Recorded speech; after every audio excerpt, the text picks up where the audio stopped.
da história da humanidade. Hoje, aliás, a gente vai tratar de alguns temas aí relacionados à história, porque quando a gente trata, a gente pega, se a gente analisar a língua portuguesa, tem dois vieses para se analisar dentro da sala de aula. Um é a gramática, que é aquilo que a gente estava comentando antes, sobre as regras e exceções às regras. E outro aspecto que a gente analisa muito é o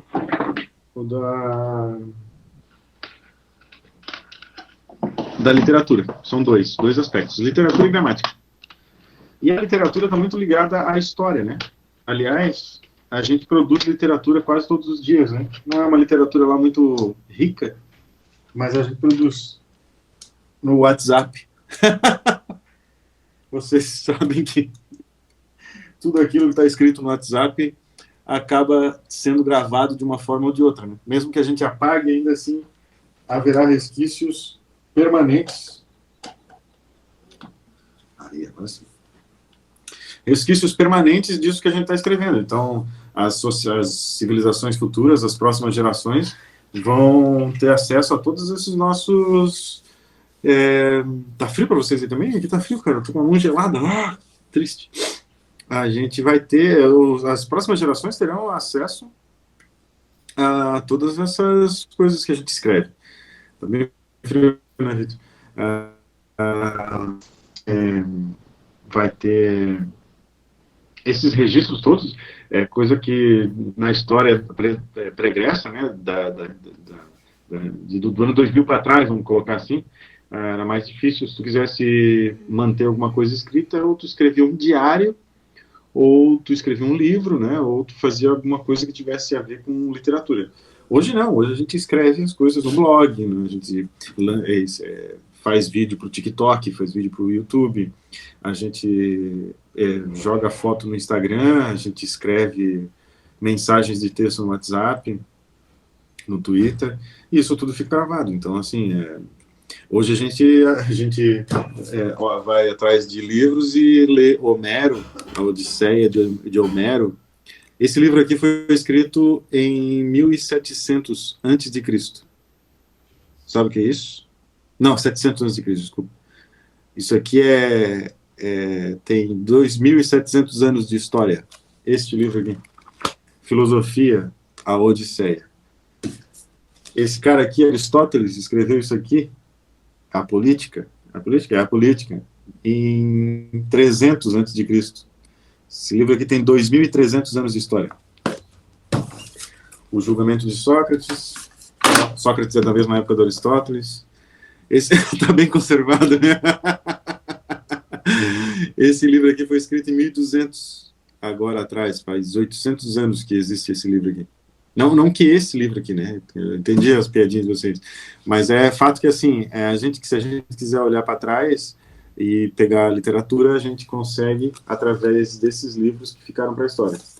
Nós, na nossa geração, nós estamos produzindo textos cotidianamente através dos celulares, e esse texto todo, imagem, áudio, vídeo, tudo isso vai ficar para a posteridade.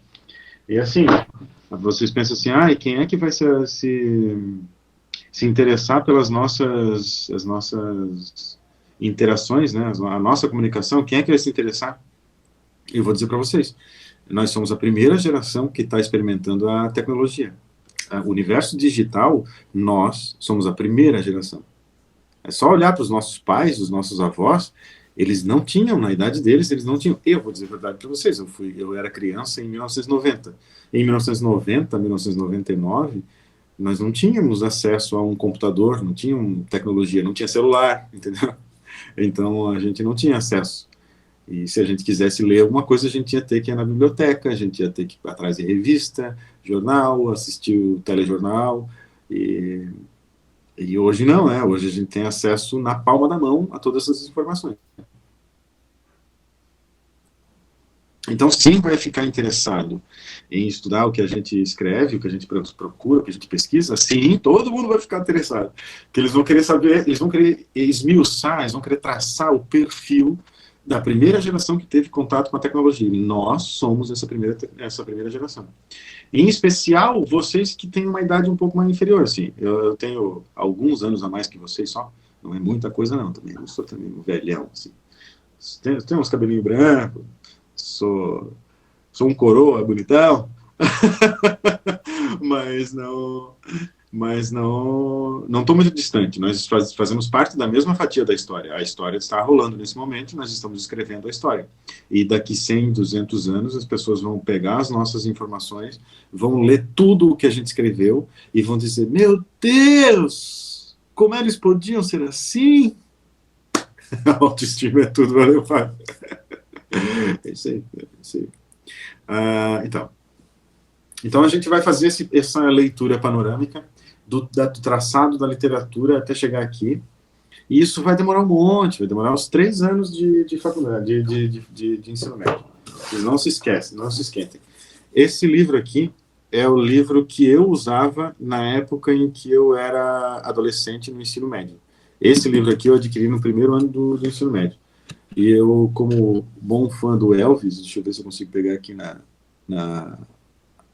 aqui, ó, na câmera, eu curtia o Elvis Presley e fazia cover de Elvis Presley, e eu gostava de cantar na escola, né? Fazia apresentações cantando Elvis Presley. Era uma coisa engraçadíssima, e só quem teve naquela época pode ter lembranças desse tipo de coisa. Vou cantar uma para vocês. Deixa eu lembrar de alguma coisa que eu possa cantar para vocês. Alguma coisa que tenha apelo, assim, que vocês consigam lembrar, assim, de cabeça. Tá. Tem uma que é Tutti Frutti, o nome da música.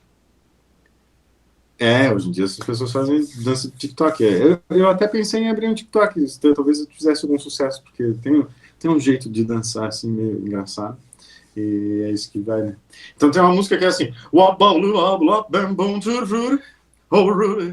tutti frutti, oh, Rudy, tutti frutti, oh, Rudy. Eu sei, wop, bubble, wobble, up, bam, boom. É isso. Vou deixar para as próximas gerações uma próxima cantoria. E principalmente que... obrigado. Eu participava de uma banda, tinha uma banda, então cantei muito, assim. Mas então, o que eu queria dizer para vocês, esse livro aqui é um livro de literatura, de língua portuguesa, é um dos que eu usava, né? Eu usava na época da minha turma.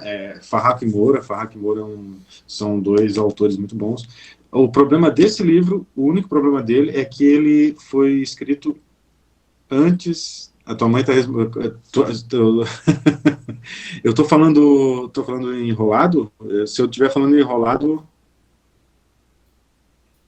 Naquela época, professor, não sei, bem para ser professor.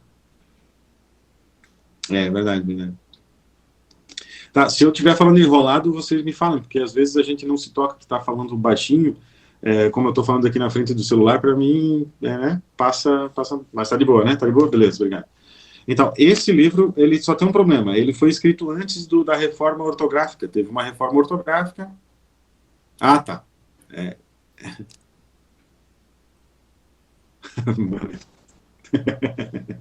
Obrigado, Pá. Engraçado. Então, ó, resmungando, dando esporro, certo? Blá, blá, blá, blá, blá. Então, ele foi escrito antes da reforma ortográfica, então tem algumas coisas que ele está meio desatualizado. Porém, a parte de literatura, ela é bem completa. Ela tem bastante referência histórica. Então, para a gente fazer a análise da literatura, a gente tem que encaixar essa literatura dentro do contexto histórico. Para fazer a análise do contexto histórico, a gente precisa envolver várias outras, como é que eu posso dizer assim, conhecimentos, áreas de conhecimento, geografia, porque a gente tem que situar em algum espaço, em algum lugar no tempo e no espaço, aquilo que a gente está pretendendo estudar. E com isso, a gente acaba abordando assim, várias áreas do conhecimento, né? Então, outras disciplinas também são interessantes nesse momento em que a gente estiver fazendo a explanação sobre a literatura na história. Eu vou ver se eu consigo aqui fazer uma apresentação aqui. Apresentar, deixa eu ver, eu lembro que uma vez eu fiz isso e agora não sei se eu vou conseguir.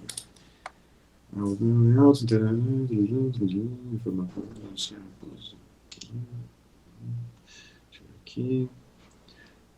Os outros. Lousa interativo.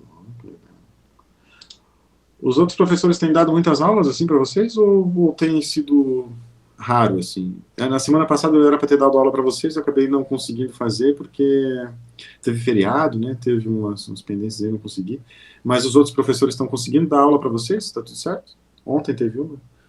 Tá muito esporádico, né? Acaba não tendo, né? Tem aulas que tem aulas que não tem, né? Deixa eu ver se eu consigo fazer a apresentação.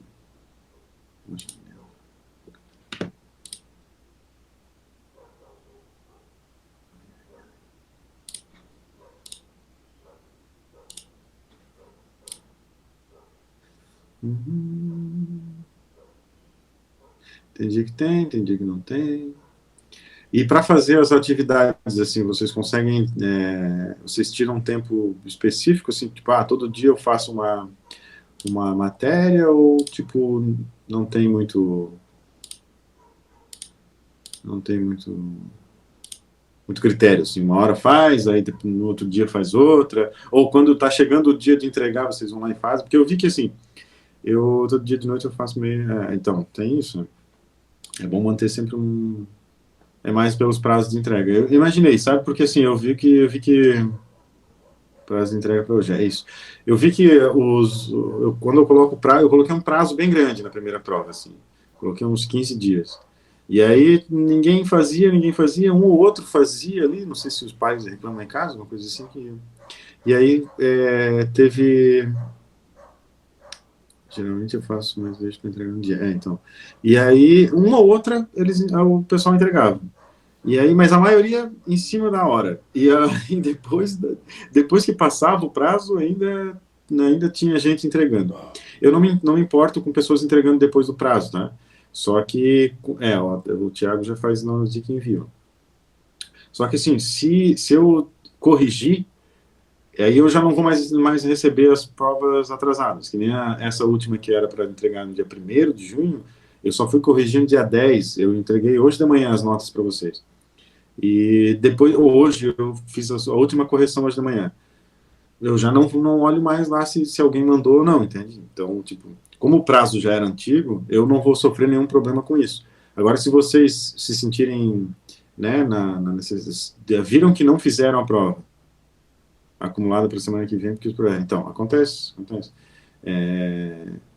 Quando, caso vocês não tenham feito e vir que o prazo passou, mas que vocês têm a oportunidade de fazer, vão lá e façam, mesmo que não venha a nota, é possível que aconteça de eu corrigir e mandar para vocês. Então, porque assim, para nós, quanto mais pessoas fizerem as provas, melhor vai ser, porque também tem um coeficiente, né, mínimo que tem que ser atingido, e assim, tem muitos alunos que querem fazer aula online, só que não participam das atividades, não participam das aulas e também não fazem as atividades. Então, tá difícil de convencer.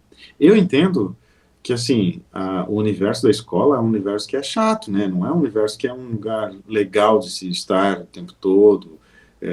Não é um lugar que aqui a gente não é tão agradável quanto tu assistir um vídeo no YouTube, por exemplo, né? Seria muito mais fácil se a gente conseguisse concatenar umas aulas espetaculares, assim. Mas vocês têm que entender que o Estado não fornece para nós um aparato tecnológico para poder desenvolver uma aula brilhante, entende? Eu faço aqui na medida do possível, estou tentando aqui acessar a janela do PowerPoint, por exemplo, e não está acessando essa desgraça. Então, acaba perdendo nesse sentido, né? No sentido de a gente não estar capacitado para dar aula online e também no sentido de que não é tão agradável, não é tão dinâmico quanto um vídeo no YouTube produzido por uma equipe Porque, assim, vocês sabem que, apesar de terem alguns YouTubers ou TikTokers ou pessoas que estão ali, são influencers, né, os influenciadores digitais, eles têm uma equipe por trás deles que faz pauta, que cuida da iluminação, que cuida da captação do som, que cuida da captação do vídeo, que faz a direção, ó, aparece mais aqui, aparece mais ali, para poder pegar a captação melhor. Tudo isso influencia na qualidade do ensino, né? Na qualidade do produto que tu está apresentando. Eu gostaria de fazer um canal que tivesse esse apelo, né? Um apelo mais educacional. Só que sou só eu, né? Preciso de uma equipe que produza pauta, uma equipe que produza, que venha aqui, que faça a arquitetura da captação da captação de som, captação de imagem, iluminação. Precisaria de dinheiro também para comprar um microfone bom, né? Um condensador legal, para não ficar essa voz nasalada que vocês devem estar escutando. Eu nem estou escutando a minha própria voz, eu estou escutando através aqui da minha fala, mas não estou escutando através da tela, né? Então, talvez tudo isso influencie no fato de que alguns alunos simplesmente detestam, né, ter que participar de uma aula. E eu entendo, acho natural que, se eu tivesse na condição de vocês, eu também não ia querer ficar assistindo aulas da pessoa ali, blá, blá, blá, blá, blá, blá, blá, blá, blá, e aquilo nem fazendo sentido na nossa vida, né? Porque muitas coisas que a gente diz aqui, eu vou falar para vocês do trovadorismo, de uma época da Idade Média, que parece que não faz sentido nenhum na vida da gente, e no final das contas, realmente, né, perde um pouco do sentido. Não é um tema legal, né, não é um tema que tu, tipo, meu Deus, hoje eu tô louco para assistir um vídeo no YouTube que fale sobre o trovadorismo. Não é tão fácil assim, né. Eu gostaria que fosse mais profissional, mas enquanto o Estado não faz isso, a gente fica assim. Deixa eu ver se eu consigo aqui. Não, não é esse. Também não é esse. Isso. Deixa eu ver.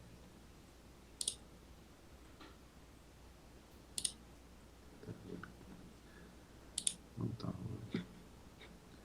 Não tá rolando o nosso PowerPoint. São quantas provas por semestre? Boa pergunta, meu querido, boa pergunta. A gente tá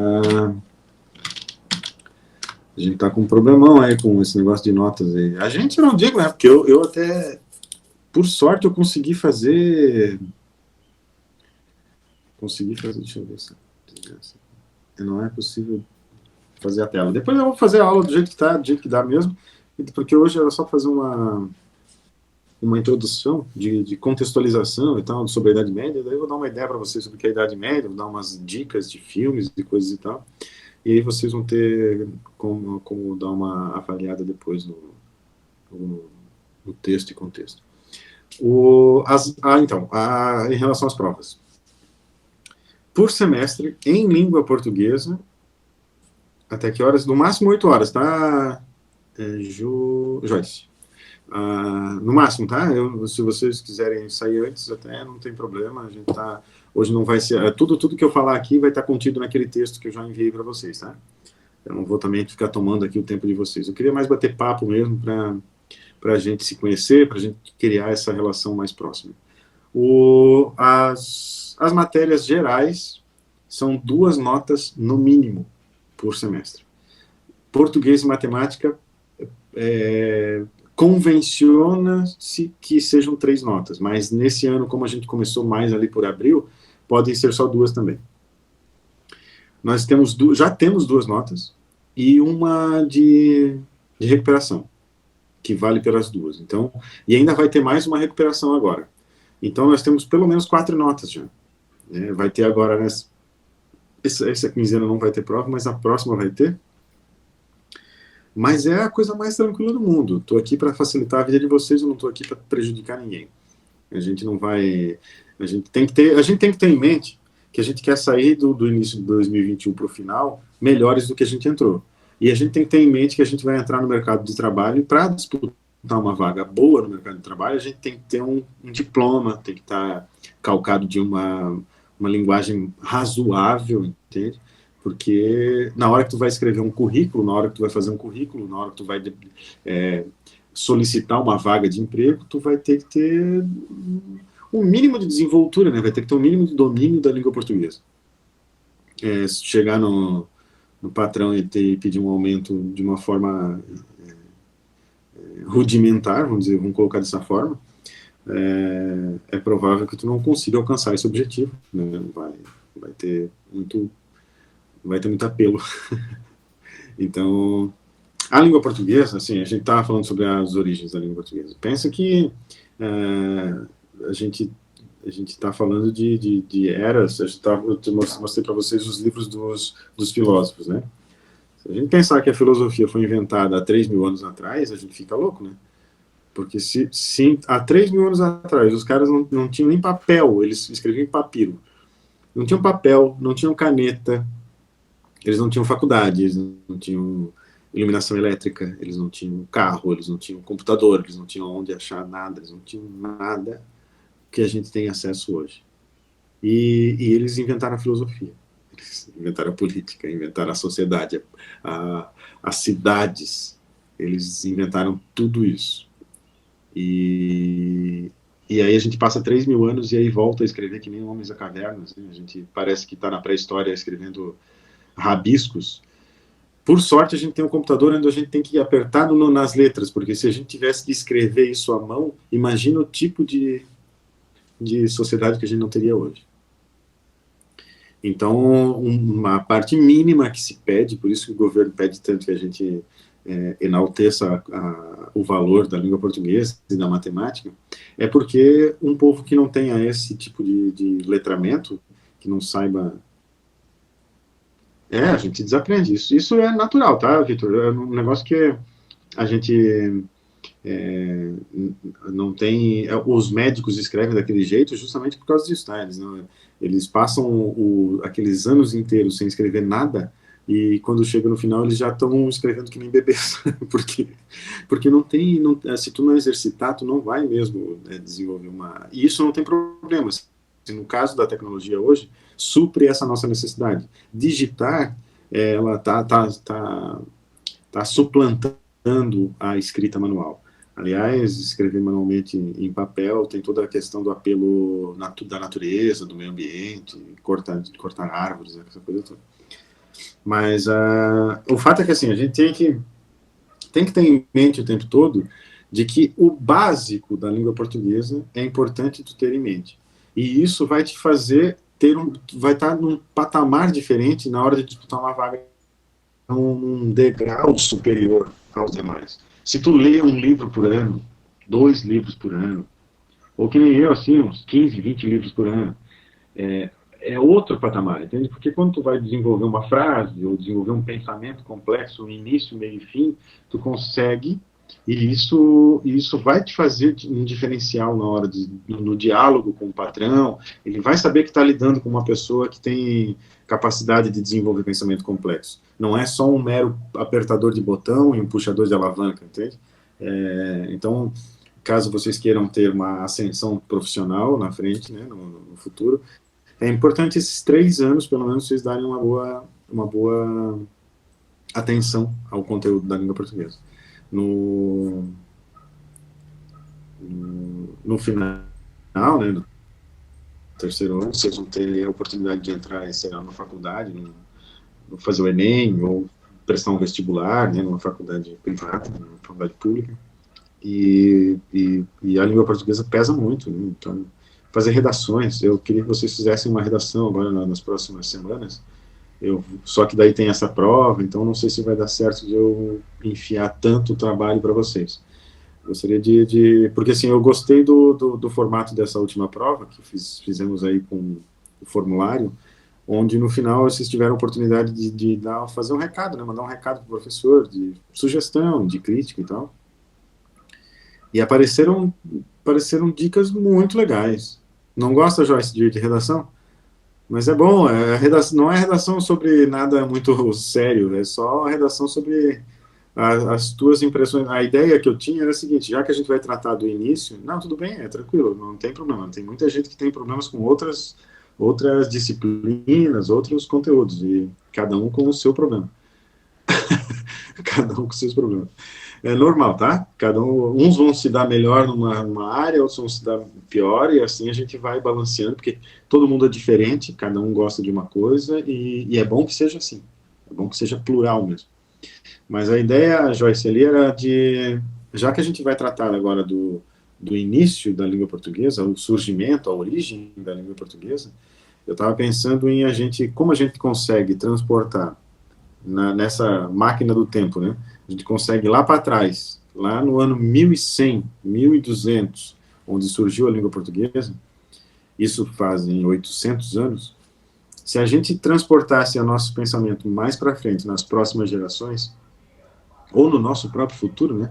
Como a gente encara esse projeto de futuro, como a gente encara esse projeto de sociedade, o que a gente espera que a sociedade desenvolva, para que lado a gente quer que o mundo penda, né? Não, assim, a gente sabe que tem um monte de coisas acontecendo nesse momento, como poluição do meio ambiente, as águas dos mares, o óleo, né, dos navios, o petróleo, a crise energética das hidrelétricas influenciando a curva dos rios, a queimada nas florestas, todos esses impactos ambientais também impactam a gente também, né? Então, imagino que para quem está nesse momento encarando o início da vida adulta, tem uma perspectiva de mundo olhando para trás e olhando para frente que possa gerar aí um texto agradável, um texto interessante, criativo.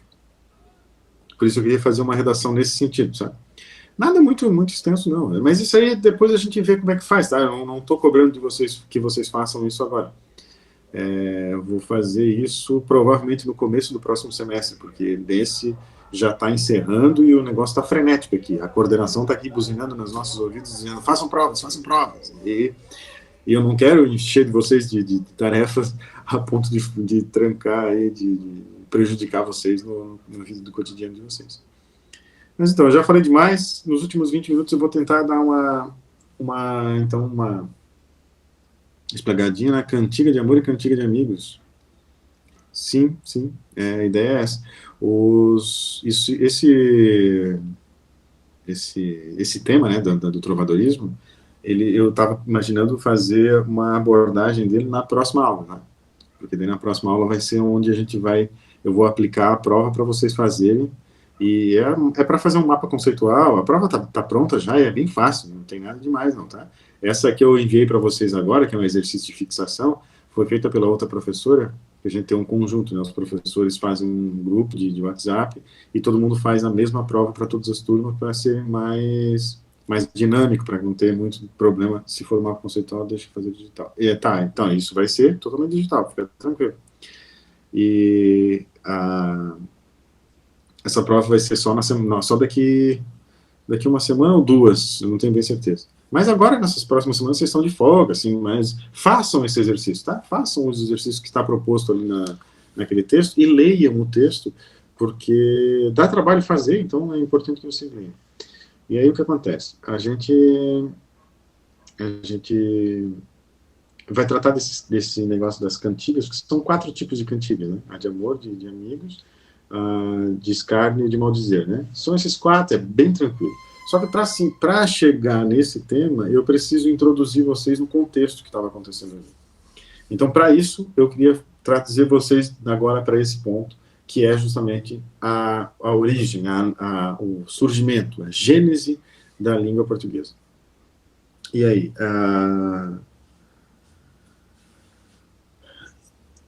Portugal foi um dos primeiros países que surgiu no mundo. Ele surgiu em 1139. E aí a gente vai ter que voltar um pouco. Lembra que eu estava falando dos gregos, né? Que fizeram filosofia e tal. Na época dos gregos ali, era a Idade Antiga, né? A Idade Antiga foi até a queda do Império Romano em 476. Esse Império Romano, ele foi o império maior império, mais duradouro que teve na Terra até então. Então, foi um marco histórico bastante interessante assim, de se analisar. A língua oficial do Império Romano era o latim. Vocês já devem ter ouvido falar do latim. O latim tem uma série de palavras que permanecem até hoje. O próprio termo curriculum vitae é um termo em latim, né? E a língua portuguesa é originária do latim. Então, por isso, muitos termos em latim permanecem hoje na nossa língua ainda. Essa língua portuguesa, essa língua latina, ela tomou conta de todo o Império, e o Império era a Europa inteira, né? A Europa inteira era o Império Romano, não inteira, né? A parte norte da Europa não fazia parte do Império Romano, mas assim uma maior parte da Europa era dominada pelo Império Romano. E o Império Romano, como levou até esses rincões, né, essas fronteiras, estradas, a pavimentação, levou também aquedutos e a civilização românica, acaba levando também o idioma. Então, na Península Ibérica, onde se encontra Portugal hoje, sempre teve lá, né, mas onde se encontra Portugal, os romanos também introduziram o latim através das invasões dos soldados romanos. Então lá se instalaram alguns povos que falavam, fazendo as coisas. Não, tranquilo, Thiago, leia o texto, né, que está lá disponível nos materiais, e a gente vai conversar daqui uma semana ou duas, tá? Eu boto lá no mural e a gente conversa de novo. Vou voltar aqui pro Império Romano. O Império Romano estava lá estabelecido e ele instalou vários locais onde tinha cultura latina em efervescência. Em Portugal também não era diferente. Portugal também tinha os grupos instalados ali que eram do Império Romano, principalmente soldados, né, que vinham ali e instalavam as suas fazendinhas ali. Só que daí o Império Romano caiu em 476 e com isso ficou meio disperso esses soldados que tinham se instalado nesses outros locais, e não se instalaram só em Portugal, se instalaram na Espanha, na França, lá na Inglaterra, na Alemanha, mais para o oeste, lá para o oeste não, para o leste, no final das contas, na Grécia, no norte da África. Então tinha a cultura romana instalada por tudo quanto é canto daquele planeta conhecido. Notem que até aí não tinha Brasil, não tinha América, nada, ninguém conhecia a América. Eu tô achando, cara, que nós temos poucos participantes na sala e esse tema é denso. Eu gostaria de fazer o seguinte com vocês, se vocês toparem, tá? A gente retomar esse tema na próxima reunião. Porque eu vou falar, né? Pode ser, né? Porque assim, agora, se eu falar todo esse tema, né, denso para vocês, 8, 9 pessoas que estão na turma, vai prejudicar os outros e vai acabar enchendo os pandulhos de vocês, que não é necessário, entende? Então, na próxima reunião, então, a gente faz.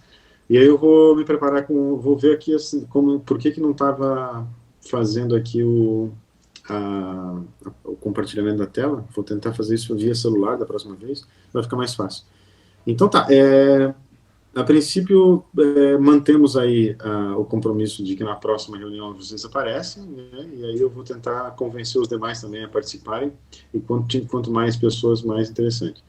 E já estou preparando aqui eu estou preparando um mapa mental da gramática da língua portuguesa para passar para vocês, para não ficar essa coisa de maluco que eu sentia muita dificuldade na época que eu estudava, de que os temas dentro da língua portuguesa são muito desconexos um do outro, e aí, como eles são desconexos, eles não conversam entre si, e isso faz com que a gente não tenha uma noção geral da coisa. E aí parece que a matéria não vai acabar nunca, e isso é uma mentira, porque a língua portuguesa é fácil, a gente já fala a língua portuguesa, não tem dificuldade, entende? É só dar o nome às coisas que a gente fala, e isso é tranquilíssimo. Tem 10 ou 12 matérias mais densas, e o resto é tudo a coisa mais tranquila do mundo. E aí, se eu passar isso para vocês vão passar 3 anos de facilidade, de oba-oba, porque assim, cada vez que vocês conseguirem alcançar o entendimento de uma dessas matérias, dão um ok ali, é como se tivesse uma série de pastas ali, todas elas cheinhas. Chega no 3º ano, vocês vão disputar um vestibular e outras coisas na vida pessoal de vocês, na vida profissional, e vai ser muito mais fácil de entender as coisas. Eu estou trabalhando nisso, tá? Estou trabalhando nisso para fazer ou via vídeo ou via PowerPoint. Mas, a princípio, eu quero liberar vocês, são 15 para as 8, liberar vocês para vocês terem aí uma noite de quinta-feira, o Canvas. Eu vou tentar, tá? Vou tentar, tô procurando as melhores formas de as melhores plataformas, né, para distribuição de conteúdo e produção de conteúdo e distribuição. Então, fiquem atentos aí, né? Esse primeiro semestre está se encerrando, a gente vai dar essa corrida, né, até chegar nas notas, e aí depois que passar as notas, passa as férias e a gente entra no novo semestre aí com todo esse gás, tá bom? Ó, demais, beijo para vocês, bom final de semana, bebam um pouco, não bebam nada, né? Vocês nem podem beber. Tchau. Tchau, professor. Boa noite.